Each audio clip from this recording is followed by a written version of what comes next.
Est-ce qu'on achète ou est-ce qu'on répare ce qu'on a déjà? Nous, aujourd'hui, on est plutôt Green Friday. Avec vous, Vianney Bernard, bonjour. Bonjour. Vous êtes cofondateur de Revive, une plateforme qui prend soin particulièrement de nos appareils électroniques, les téléphones, les tablettes, les consoles. Il faut savoir qu'un Français, seul un Français sur 4 répare ses produits électroniques une fois cassés ou en panne.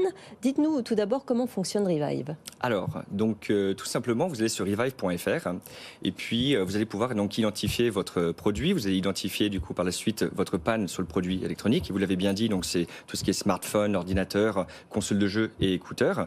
Et derrière, ce qu'on va faire, c'est qu'on va aller identifier donc les meilleurs réparateurs qui vont pouvoir résoudre votre problème en vous proposant du coup un prêt de vie immédiat. Et derrière, on va aller un petit peu plus loin, c'est qu'on va vous proposer donc 3 choix logistiques.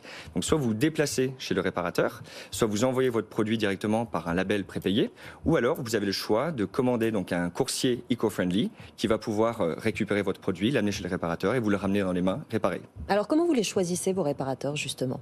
Alors c'est justement ce métier de sélectionner le bon réparateur.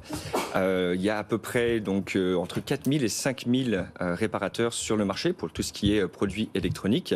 Et il existe donc des réparateurs agréés, constructeurs, des réparateurs donc indépendants. Et ce qu'on va faire, c'est aller sélectionner donc les meilleurs sur le marché. Agréés et indépendants, vous avez les deux. Exactement, oui. On a les deux. Et alors comment on fait ça? Donc on va avoir un réparateur qui va arriver donc directement sur la plateforme et on va lui faire passer donc un audit qui va durer en général entre 2 et 3 semaines.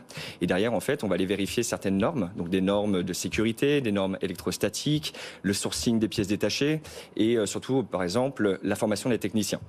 Et donc on va lui faire signer donc une charte de qualité qui va s'engager donc à respecter sur tout au long du terme et on va se permettre par la suite de noter les réparateurs en fonction de leur qualité de service. C'est ça qui va être important parce qu'ils vont avoir une note sur 100.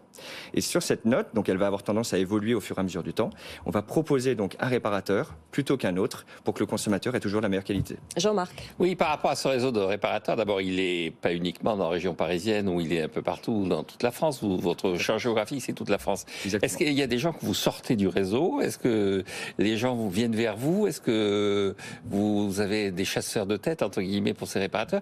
Et dernière question liée à ça, est-ce que vous avez un service après-vente? C'est-à-dire, est-ce que ça, si ça s'est mal passé, vous assumez les conséquences de cette erreur et est-ce que vous prenez en charge l'orientation vers un autre réparateur? Alors effectivement, c'est de bonnes questions. Pour répondre à la première, en fait, donc le réparateur est noté et en fonction donc de chaque réparation qu'il va effectuer, donc on va se renseigner et puis on va lui attribuer une note. Alors pour l'instant, je ne peux pas vous dire exactement la note qui va lui permettre d'être accepté comme un bon réparateur, mais au bout d'un moment, en fait, si la note descend trop basse, eh bien on va le sortir du réseau. On veut toujours laisser place à la meilleure qualité de service. Et pour la partie SAV, effectivement, en fait, nous sommes comme le tiers de confiance, en fait, nous essayons d'être le tiers de confiance, en tout cas, pour le consommateur. Et l'idée, c'est de prendre en considération que si jamais il y a un souci avec un réparateur, eh bien, c'est de notre faute.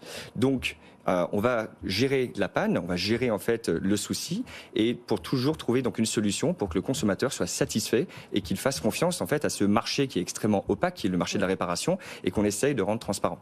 Justement, vous arrivez à quel taux de satisfaction aujourd'hui ? Alors, taux de satisfaction donc pour la réparation en tout cas des produits.